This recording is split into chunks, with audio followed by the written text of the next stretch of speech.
سلااو ڕێستان نەبێت هاوڕێیانی خۆشەویست چۆنن؟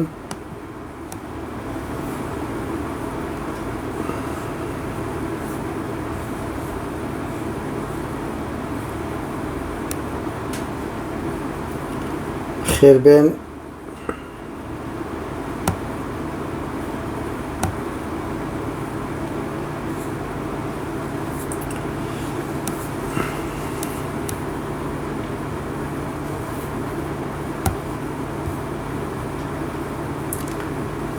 بەخێربێن هاوڕێیان چۆنن؟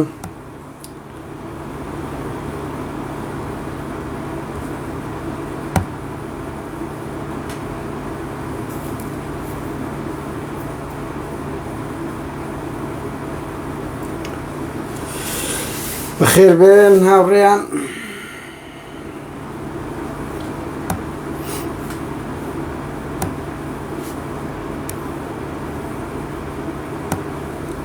هاوڕێیان ئێستا زانیارێکی گرنگتان لەسەر کەیسی زیندانیانی بادینان پێڕادەگەێنم و ململانەی نێوان پاڤێل و هەر جۆتە برا بەخوازم ئاخیری هەمویان تێکدری بەردەبن، هەمووی تێکدری بەردەبی هاوڕێیان. بەخێربێن ئەگەڕێ ئەو بووە گەنە لی دەگەڕێین.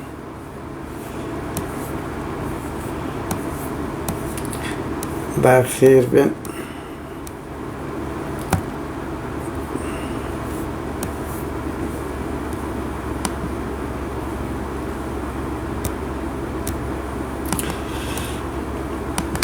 هاوڕێیان بەخێربێن سەرچاوی ئێمە هاوڕێیان بە یەک دوو دەقە بازدە و شەڕی ئوکرانیا بکەین. یعنی من هەندێک سەرنج بدەم هاوڕێیان بەداخەوە زۆر لەو هاوڕێ و هەندێک جار دەبینی هەر ڕۆداوەک دەدرێت لەسەوەش کورت هەموو قسەی دەکە کاچی من دنیا بوویتە گلۆبالیزم، یعنی هەموومان پێکەوە مەسیرمان پێوە بەندە ئەسەن جەنگێکی جیهانی ڕوودەدا کورە شەڕێکی بچووک لە وڵاتێکی ڕوودەدا تەئسیر لە هاوشێشەی سیاسی هەموو دنیاە دەکاتن. نۆرەی ئەوەیە ئەو شەڕە گەورەی ئێستا لە ڕێوەیە کە بە پراکتیکی وا بە جەنگی جیهانی سێم، یعنی ئێستاکە وڵاتانەی تر ڕاستە نەچوینە جەپا بەڵام بە فعلی پارە دەدەن، چەک دەدەن، دژی رووسیا دەبن. رووسیا و بیلاڕووسیاش لەگە ئێران لەگە سووریا بە تاقتەمێنە. سینیش ئەوەیە ئەگەنە هەموو وڵاتەکان کەتی هەموو دنیا کەتی تەلایەکی رووسیا و بیلاڕووسیا بە تاقتەنێنە، کەسی تکەیان لەگەنان نییە. ئەوەش نیشانەیەکشت پیشاندە هاوڕێیان دیکتاتۆریە چەند خەتەرە. کەسێکێکی پۆتینی من زۆرم پێسەیرەندە خەڵک درێ وڵی پاساوی ئەمنی قەومی رووسی ناتۆ دەگاتە بن پاڵی ئێگەبان دەوێت تورکیاش ئەو پاساوە قۆڕانەی هەیە لە بۆ ئەمنی قەومی خۆی. هاوڕێیان خەباتی گەلان ئۆکرانیا ناوێ بگەڕێتەوە بندەسەڵاتی سیستەمەکی وە وەکو اتحاد سۆڤێتی وەکو قەیسەری قەدیم لێگەڕێن بە ئازادبی. خۆ بە زۆر پۆتین بە عنتەریات نەکە ڕەشە لە ئۆکرانیا دەکورە هەرەشە لە سوید دەکات دەرە نایبیان دامی ناتۆ،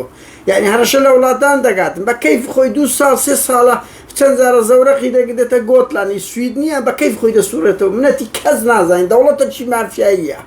ئەوە یەک دووش هاوڕێیان خاڵی کار بە سەرێ یەک دووشت بڵین کاچی زۆر کەس وەڵعادرێ ئەوروپا و ئەمریکا ئۆکرانیان لە بەتاقتەنێ بەزیێش ئەنی کاکەم پێی خۆشە ئەوروپا و ئەمریکاش بچن شەڕی چەکیمیایی دەست پێ بکاتن، شارن ڤاپن دەست پێ بکات بە بورە چەکی ئەو بالیستی و چەکی ئەتۆمی دەست پێ بکاتن، ئەمریکا جێژ بنێری ئەوروپا جێژ بنێری لێکتری بدەن هەتا تەحلیلەکەی کاکەم بڵێ وەڵی ڕاستی کرد ئەمریکا و ئەوروپا داوای خەتەرتر هەیە ئەمە خۆخۆمانە دوو کەس نەکوژێ نۆرێ ئەوێ جەنگەکە بەرفراوان بی ئەو سلوبەی ئەوروپی ئەمریکیەکان دەگرن بە من خراپ نییە لە ڕووی اقتصادی و تەنجیان بە تورکیاستاندیە بە هیوان جەنگ ماڵوێرانی هاوڕێیان جەنگ هیچ خێری بەرەکەتی نەبووە کەس قوربانی جەنگی نەبی کە ئێمەی کورد دەزانین چ ماڵوێرانێکمان بە جەنگدا نایە. ئەو خەتەرە ئەو جەنگە زۆر خەتەرە. پۆتین یعنی 6,000 کەسی گرتیە لەو 2 ڕۆژ 4-5 ڕۆژەی بەزەوەی خۆپیشاندان کرایە برا ینی ئۆپۆزیسیۆن بجوودی نییە نە لە بیلاڕووسیا دیتت ڕۆژنامە نووسەکەی لە ئاسمانەی ناخوارێ ئەوە پۆتین 6,000 کەسی خۆپیشاندان دژی جەنگ گرتیە وڵاتەکەی وێران کرد لەسەر ئەوەی خۆی وڵاتی نابی ناتۆ بێتە نزیکی من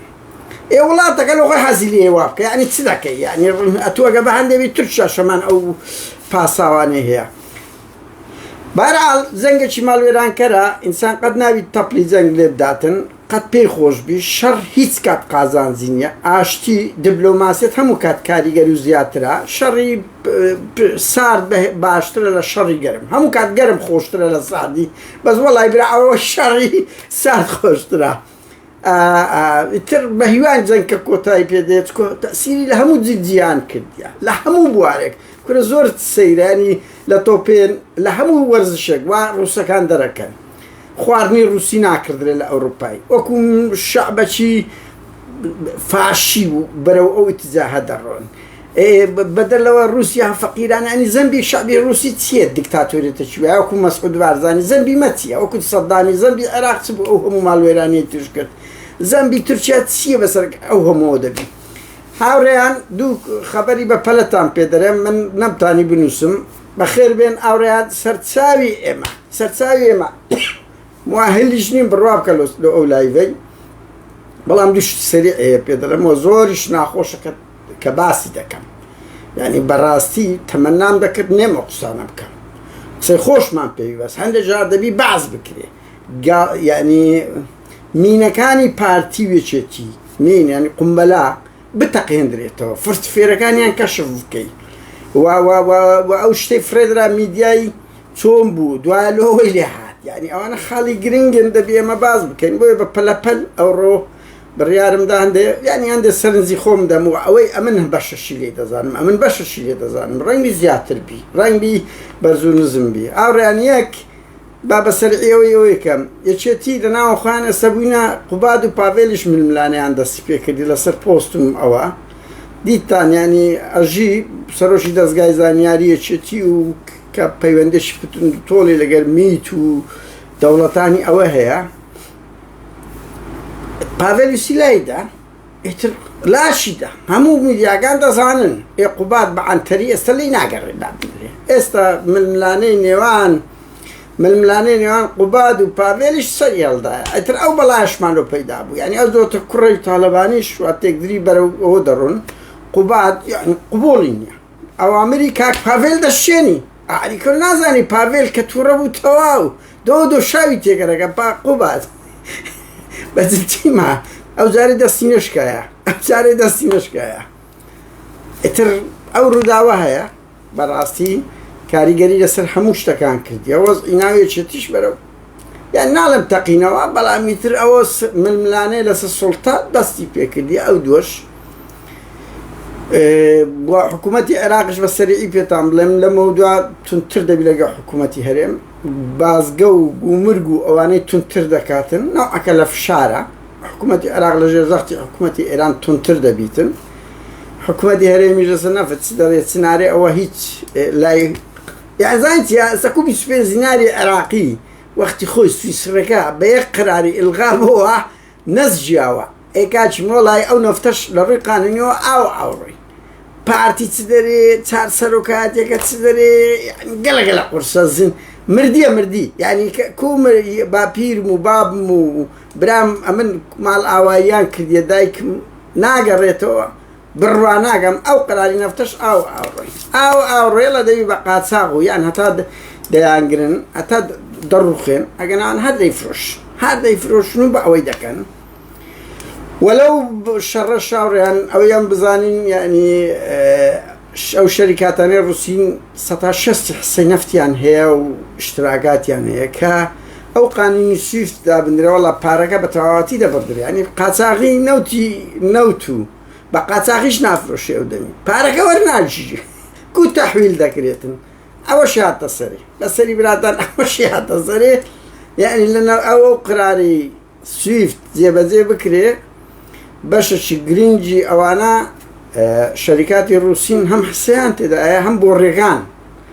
اتر أوش دجيتن هاوريان أبدا ما يبدا خوا كاستزور ناقوش الطرح ده كان زور ناقوش بتابتي لبنا مالي زندانيا كان أو كان زندانيا كبخوان دزانن اما همو دو سالة او سالة كو هشما اگر خلق مثلا بوستك دكا اگر خلق سالة چي كرد بي اما لتك او روبروي هرشي كشتنو تەنگ پێ هەڵچنین لایەن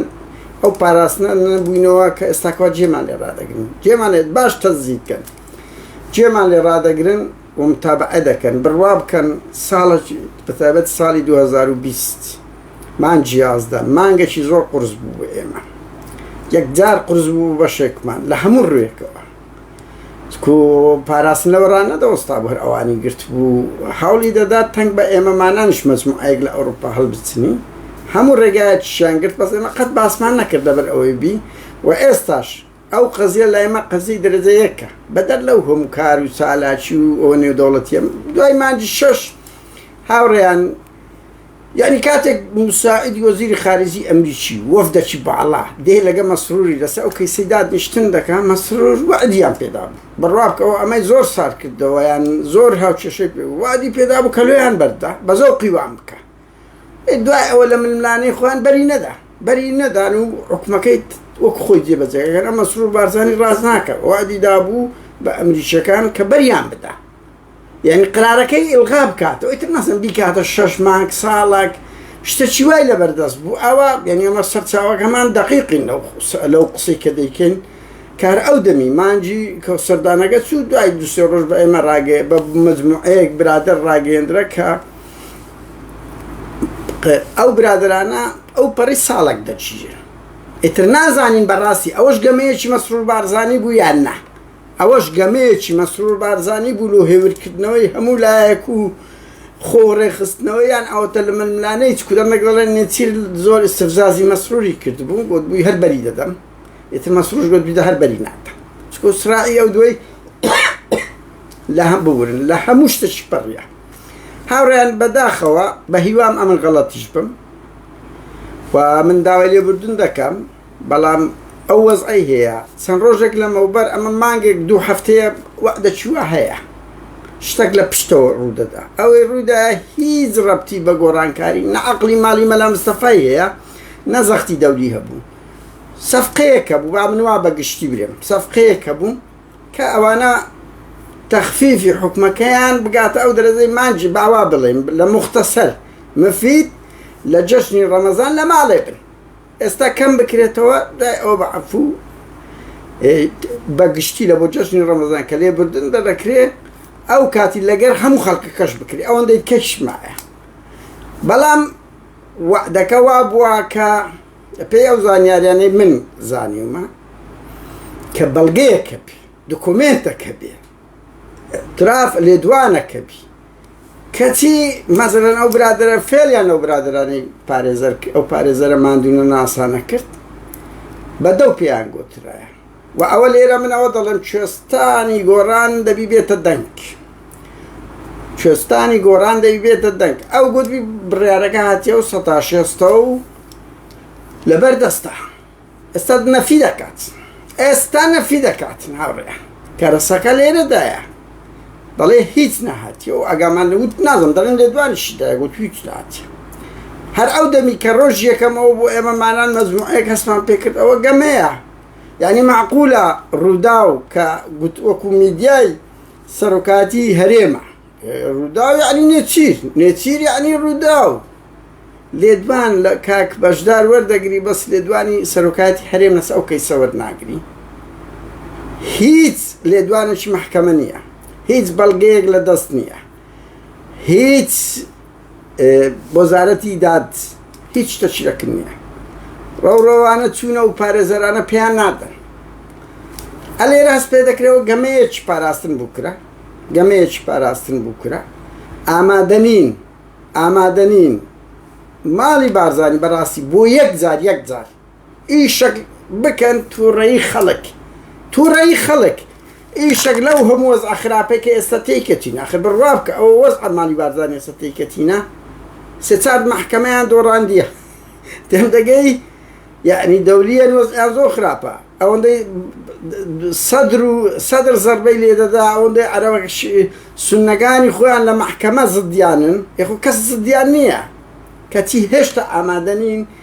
یەک جوانی یەک جار ئیشێک بکەن خەڵک برێ ڕەحمەتتان لێبی يعني اوان معاناة يعني استعملنا رجبنا بزور نكتة والله دري وشار زي برشكال اسماعيل قاطعني لكم اوي بيكردي ما كره بابا تي بيكرد تدزبوي دريان كردي راست ايران زاختي كردي بلام پی صد کسی در جوری پستای زندانی سیاسی دادگاه کت قشمری خانه بس پی ناقوش اگر دادگاه که همان او بابا وابلین ایرانه بابا دامنه ایرانه عبارتیه توش او دادگاه تمام شده کردی برحال هاوریان یک بلگنی اثبات بکه که او بریاره درچو آمادش نیه نتیره مسرورة حکومتی هریمه مثلا زور سیریش یعنی که او بریاره درچو باشه اگر ناراست لونو نراتی سروکاتی هرم یک لدوانی ندابرشتیوان نبوه لدوانی وان من نیه خو آستی بالا که تناو میدیا پارێزە قسە دەکە باشە نییە سیروان باردانی لۆ قسەچ ناکەی بڵێ ڕاست نەبوو هاوڕێ منەوە قسە دەکەم مانایەوە نییە کۆتاییە ها مانایەوە نییە شتەکە کۆتاییاتیە بەرزی و نزمیە بەس لە ئێستا لەو دوو ڕۆژەی هیچ لە گۆڕێدانە بەداخەوە ژۆ دەرێم کەسیش بەقەت ئێمە ئەو مەجموعە و برادەرە و تەفدەی هاوڕێیانی تەفدە پرێس پەرۆشی ئەو دۆسیە نییە شەڕیمان و نەمانیان لە بۆ دەکەین شەڕیمان و نەمانیان لۆ دەکەن هەرە شەڕە سەختەکە ئەو مەجموعە برادرە لە چەند برادرێکین لە ئەوروپا ئێمە ئەو شەڕە دەکەین نەوەک پۆستمان کردبی کە هەموو کە ئەو زادەی ئەو حرەکەی لۆ زیندانیانی بادینان بەروبووم و خەباتی سەدان کەسی مادوونە ناسە لە دەیان وڵات پێوەی خەریک بووە هەر یەکە بە پلەی جیە کە هەموو جێگای ڕێزە جێگای دڵخۆشیە بەوانەی دژی ئێمەشن بەڵام کەس بەقەت مەجموعەیەکی کەممان ڕوبەڕووی ئەو هەڕەشەی ماڵی بارزانی نەبووتەوە کەسیش بەقەت ئەو مەجموعە برادەرەی کەمەی شەڕی مەسرور بارزانی و شەڕی ماڵی بارزانی لە بۆ بەشێکی هەرە گرنگ تووڕەیمانە لە بەرامبەر ئەو زیندانیانەی بادینانە شەڕی ما بەشەکی یعنی مەسەڵەن ئێستا باشە بەریان بدەن بەلای کەم ئێمە هێور دەبینەوە هەمووتان هێور دەبنەوە وەزعەک دێتە پێش ئەوبی بەڵام ئامادە نین پێیان عەیبە یەک چاکەی بکەن لە بۆ کورد یەک خزمەت گوزاری لە بۆ کورد بکەن لەو تەنگەژە دنیایە ئێ باشە ئەوە بۆ جەنگی جیهانی سێم هەمومان دەسووتین ئێ باشە یعنی ئەوە حکوومەتی هەرێم چی مایە بەس پێم برێ چ پێگەکی جوانی مایە چ دەستکەوتەکی مایە ئەو هەموو دوژمنە ڕەنگا و ڕەنگەی هەیە مەسعود بارزانی شیعە دشتە سونە درۆت لەگە دەکا سێ بەشی ئەوە کردی ئێ باشە لۆ ڕۆژێک یەک ریفۆرم ناکە یەک ریفۆرم ئەخ ریفۆرم ئەوەیە گوانە زیندانیەکان بەربدەی کاکە سەدان جار بەدەیان هەزار پێشمەرگە و ڕێخستنی تایبەتی ئازاد کرد وا بوویان نە هاوڕێیان کورە لە شەڕ بووە کورە ئەوە نیوێ قیادەی یەکێتی کۆمەڵەی هەموو بەردا کورە قەت ڕۆژێک جێتان نێبووە ماڵی بارزانی ئەفو ئامەکی وا بدەن لە بۆ دوو کەسی سیاسی قەت جێتان نێبووە ڕۆژێک لەر ئەو سەدامە فاشیە لە ژووری ئێدام پێشمەرگە ڕێخستنی تایبەت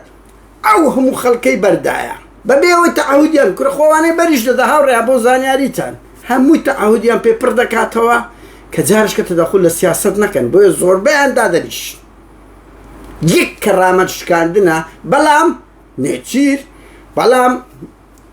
حکوومەتی هەرێم من نمونەیەک برێم جارێک ئەحمەد میرە لێرە باسی کرد کە داوەتمان کرد لە سوید لە ئەوەی وتی یەکەم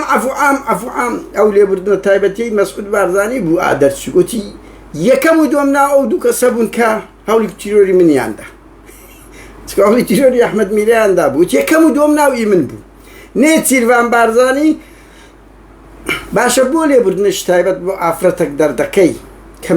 کە لەگە کەپڵەکەی مێردەکەی کوشتی هەموو کەس دەزانی بڕیارەکەی دەرەکەی باش لۆ غیرەتت نییە لەوەی دەربکەی هاوڕێیان بۆ زانیاریتان دەکەس وەڵای یان میدیا وەڵای ئەوە نێچیر تەحەدای مەسروری کرد بڕوا بکەن تەلەفۆن بۆ نێچیر کرایەت نێچیر ئەو بڕیاری دەربکە ئەو سەتا شێستا نێچیر ڕێی خراپ نییە لەو کەیسێ بۆ زانیاریتە لەگەر ئەو تەشدیدە نەبووە بەڵام دژی ئەو ڕۆژنامە نووسانەیە بۆ زانیاریتەن ئێمە دەقیقینەوەی زۆر دژیانە ئەوە نییە بڵێ ئەوەبی بەس ئەو لەگەر ئەو تەشدیدە نەبوو کە ئەو دەوڵەتە ئەوروپیەکان ئەوە بووە بەڵام نێچیرە تەحەدای مەسروری نەکردی ئەو پیاوەش نییە تەحەدای بکە ئەو پیاوە نییە تەحەدای مەسرور بکە بۆی هەندێک میدیا زۆر سیر و کۆمیدین نێچیروان تەحەدای کرد یان ئەوە کۆنی ڕۆژکا کێ من مامەندی ژیرا بوو کوڕێک لۆ خۆی نییە نامەیەشی نردوو بەڕێز کاک مەسرور بارزانی داواکارم کاکێمنی بەردە وەڵا بەردرا دوای ماوەچی وتی سوپاسی کاک مەسروری دەکەم بە وەڵامی منی داوە کوڕگەڵحۆ کوڕگەڵحۆ ئەوە زەختەجی گەورەی دنیای بەزانەوە ئەم مەخلوقانە زۆرن لە سوسیال میدیا کە شتێک دەبێت وەرەقەچی پێز ماگ لەمەوە بەردەریا من لەو دێرەی لە ساری ئەوەندەی ئەوام نووسە کوڕگەڵحۆ تو ئەگەر لە هیچ نییە مالی بارزانی گویانم ساعت خارجی ئەمریکی نەگرت جێ لە تو ڕاگرت بە جددی مایانە زۆر کۆمیدیا ئەو زەختە دەولیەک ئامنستی 56 ڕۆژ کەمپینی نێودەوڵەتی کردەوەی بەر بدرێت کۆکۆل لە ڕووقانی ئەوە نەبووە بەهەر حاڵ هاوڕێیان نێچیر هیچ دەوری تەحەدای مەسروری نەکردێت لەو کەیسەی ئەوەی با مختصەر وا بڵێن دەنگۆیەک هەبوو ڕۆژی یەکەم بەدەو کوێستانی گۆڕانمەزی گوتی قرارە کاتیە کاوانە 16 ئلغا کرایتەوە ئەو ئەمە دەقیقین لەوەی ئێستا دەڵێ نەهاتیە با کوێستان وەڵام داتەوە بڵێ و هاتیان نەهاتیە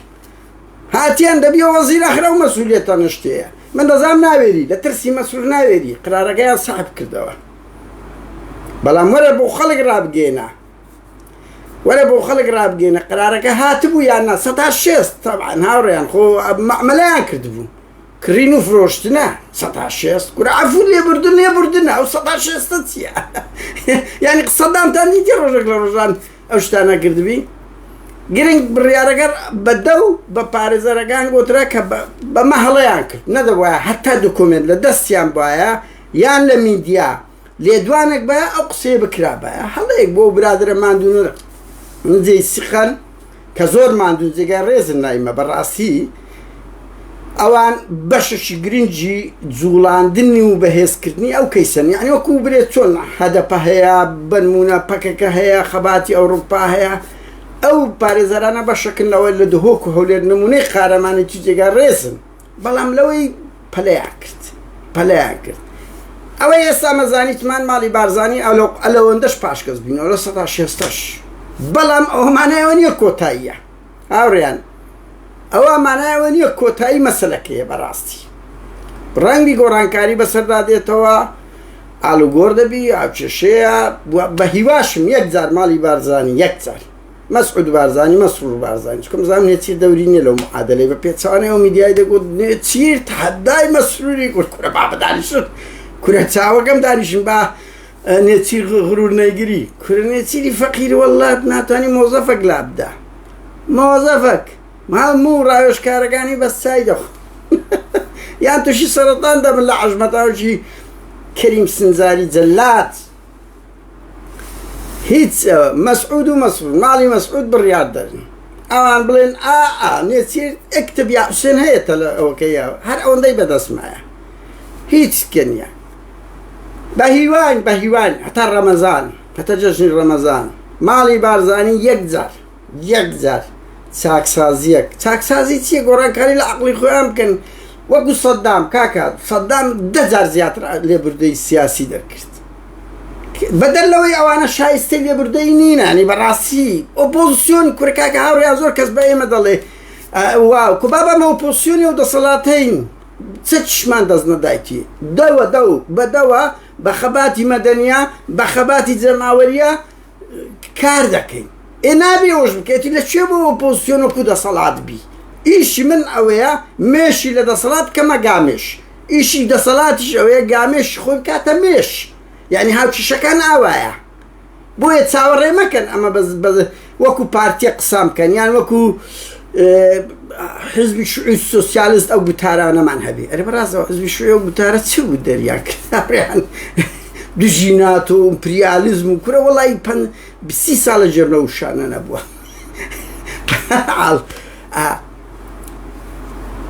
مەسعود و مەسرورە لە سەحاری خۆیان ئێستا ئەوان خۆیان پێ ناحەقە ئێکاچی من وەڵی ئەو کێشەیە چەند بەردەوام بی زۆر دۆستیت کە دێتە گۆڕێ زۆر فشاریت کە دێتە گۆڕێ ئەو کەیسە لایما بەشەکە لە خەباتی دیبلۆما ئازادی سیاسی و بەشش کەش هاوڕێ نزیکمانن هاوڕێمانن یعنی لە پشتیان دەوەستین پشتیان بەرنادەین و ئەمە هەموو لا ناگەین هاوڕێیان لەبەر ئەوەی ئیش لە خۆ دەرخستن ناکەین ئەو مەجموعە برادەرە ئەوە دەکەین شەڕیمان و نەمانیان لە بۆ دەکەین با بێن لەو ئەوروپایە لە تیرۆرمان بکەن دیفاع لە ئازادی سیاسی دەکەین ئەو جاوانە برادەر و کەسی نزیکی ئێمەن هاوڕێمان من شێوان لە عەبدەی شوبات لەگەرم بووە من ئەو ماوەی لە تەفدە پرێز بوومە لەگەڵی بووم هاوڕێم بووە یعنی من ناتوانم 11 ساڵە دەیناسم ئەو 4-5 کە دەناسم ناتوانین نایعنی دەستبەرداری ئەو کەیسانە بین نەک ئەمن کەسکە بۆیە یعنی من ناڵم بە هیوام وەڵایەوە بۆ خۆیان باشترە ناشکەنسە خۆیانە خۆیان چیان مایە ینی چێ دۆستیانە چێ خەڵک دوو قسەی خێریان پێ دەڵێ لە ناو بارزان لە دەڤەری بارزان لە گوندی دۆرێ 100 زڵدی ماڵی بارزانی مەسعودینە ئێستا بەس هاوڕیان لەوێ ناتوانرێ ئەعلام بکرێت چۆچمە پارتێک دەوێری لە ناو پارتی استقالە بدا یعنی ئەوە هەم بارزانانی شتێک کردێ دەرێ ڕاز نییە و وەڵای ڕاز ناکەیت هەم بە شەرەفم ژیان زۆر لە خەتەرە هەر وەختە چ مەسعود بتگری دەتگری ینی چییە هەنی ئەو سەدانی وەڵا بشت کوژی دەتکوژی سەدامی ژای لە حوسێن کاملی کرد ئامۆزای بوو دوو خزمیش دوو شیرەکنی بوو وعدیش پێداوا دووشی کوشت با بەواز بینە لەو خەیاڵی برێ ئەوە بی تەحەدای دەکەی شتەشی باشە بۆ ئێمە باشە لەو زەمانەی باشە بەس ئەمە بە خۆشمان کە سقەمان باد هەم نییە تەجروبە کابرا ئەوە بەڵە بەهەرحاڵ هاوڕێن قسەی مختصر لە ئێستا من ئەوە دەڵێم 3 ڕۆژ لەمەوبەر ئەو قرارە وتیان بەدەو هەیە ئێستا هیچ نییە سبەینێ دووزبەی جەژن گۆڕانکاری هەیە دەبی ئەمە نازانم ینی بە هیوام جوملەکەم تێبگەن من تەمەنام دەکرد و شتەشکە بڵێم بە بنەماڵی ئەو زیندانیانە تەمەنام دەکرد خەبەری خۆشمانەوە هەموو کەس ڕایگەیان ئەمە ڕامان نەگەیان قسەمان لەسەری نەکرد لەبەر ئەوەی گەمەکەمان زانی یعنی هەرزوو هەستمان پێ کرد ئەوانە ئامادە نییە سەرۆکاتی هەرێم یەک دێر بڵێ هەتا بەڵگەبی لەسەری لە یەک جوملەی دوکومنتەکە بدەنە ئەو پارێزەرانە دوکومنتەکە بدەنە ڕووداو لۆ ناکرد هیچیان نەکرد قسەیەکیان فرێدا ناو خەڵکو و گەمە و گاڵتە و یعنی یاری دەکەن هەمووشت لەگە کورد بە ساغی نایەتە پێش لەگە کورد لەگەڵ خەڵکە ئازادی خوازەی وە دەزان ماڵی بارزانانی ئەگەر ئەو پێنجیان بەردا وەڵی تەنازوری زۆر گەورە بەیە ئیهانەکی زۆر گەورەیە لە بۆیان کەرامەتیان دەشێت وەڵی ئەگە جوانیەک دروست بکەن بەردانی ئەو تەنازولە لە بۆ میلەتەکەی خۆت تەنازولە لەو کەیسانە من بۆ خۆم پێم وایە هەر دەسەڵاتێک ماڵی بارزانی ئەو 100 زیندانیی بادینان بەردەن هەمومان هێور دەبینەوە لە تا حەدێک و ئەوە داخوازی ئێمەیە کە گۆڕانکاری لە عەقڵیان بکرێ خۆ کاکە خۆمە بڕیارمان نەدای بیان کوشت بەجددی یعنی ئەمە بڕیارماندا عەقڵیان بگۆڕین عەقڵیان بگۆڕین ئەوانەگە عەقڵیان بگۆڕە خۆمە دژمنکاریمان لەگە کەسیان نییە ئەوانە بەشی زۆری پارتیوێشێتی هاوڕێمانن هاوشارمانن یعنی خەڵکی کوردن کورد زمانن هاوڕێمان بوونە لە سەنگەری بەعس باشە ئێستا کە ئێمە وڵا لە دویان دەگەڕێن هەر شوێنێک تووشیان بن ئەوانیشە دوومان دەگەڕێن لە هەر شوێنێک ئەزێتمان بدەن دێم دەگە بەس وەسیلەی مە دیموکراسی وەسیلەی وەر فاشیە بەهەر هەڵاوڕێ من نامەیە ئەوە بکەم جوملەکەم ئاوایە بە هیوام ئەوە بی ئەگەر قسە کۆن بە گوتە هەبووە ئێستا قسەیە نەمایە سبەینێ 2 سەعاتی کەت چ دەبی نازانێت بەس ئەو کاروانە ئەو خەباتە کەمە ئەمن بۆ خۆم ئەوەندەی پێم بکرێ عامل یعنی هەوڵ دەدەین ئەو کەیسا بە شێوازی هێمن و دیبلۆماسی یعنی بە عەقڵی پۆتین نەبی مەسرور بارزانی بەجددیمە بە عەقڵی پۆتینیش مەکە عەقڵێک ئللا شەڕ ئللا بە زۆرم لێ خۆفەرزکردن ئللا بە زۆرم لێ بە عەقڵی ئەردۆغانیش مەکە یەک جار بە عەقڵی دەوڵەتێکی ئەسکەندناڤیا ئیش بکە دەوڵەتێکی ئەسکەندناڤیا کە هەموو شتەکان هەوڵ دەدەن بە زمانی دیالۆگ بی یەک جار فێر برفێر یعنی واز لەو ملهوڕێ بێن یەک جار برێ کاکە وەرە ڕۆژێک کۆمەڵێک ئینجازات بکەن هەتا خەڵک سبەی مردن بڵێ بابا ئەو ئینجازاتی ماڵی مەسعود بارزانیە ئەو قسەی شەخێ دەوەرە ماڵی بارزانی یەک دەستکەوتی خۆتانمان پێ بڵێن یەک دەستکەوت بڵێ کاکە ئەومان کرد بەرحاڵ هاوڕێیان من هەر ئەوە بەداخۆش دەڵێم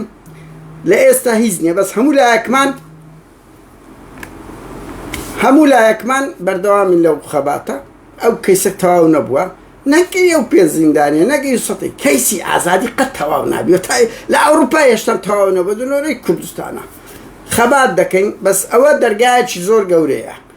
ئەوە دەرگایەکی زۆر گەورەیە لە ئەوەی خەباتی ئازادی و دادپەروەری چەسپێ و دنیایەک ڕێز و خۆشەویستی بۆ ئێوە بە هیوان خەبەری خۆشە بێت بە هیوان شەڕی و ئەو شەڕەی لە خەریکە چرکە ساتێکی خەتەر لە دنیا دەبی کور هاوڕیان زۆر سەیرانی داعش لە 2014 هاتە تقریبا 2017 وەڵا دوای ڕاست کڕۆنە پەیدا بوو لە دوای کڕۆنەی ئەوە ئێستا ئەو شەڕە دروست بوو ینی بە شەریەت لێ ناگەڕێن پشوە بدا پشوو ئینسان یعنی کێشە لە دوو کێشە چێ ئەوەی لە پشتەوە دروست دەکا داعش کڕۆنا ئەو ئێستا شەڕی ئوکرانیا بە هیوان مرۆڤاتی کەمێک هێور بتەوە هێمن بینەوە کەمێک تەمەتۆ لەو ژیانە بکەین ئەوەندەی کە تێی دەژین شەوەشی ئارام سەرکەوتن هەر بۆ ئێمەیە سەرکەوتن هەر بۆ ئێمەوە و لەبەرەوەی ئێمە حەقین ئێمە شۆڕژێر ینی خاوەن باوەڕین ئەوان دز و جەردە و ناپاکن کاتە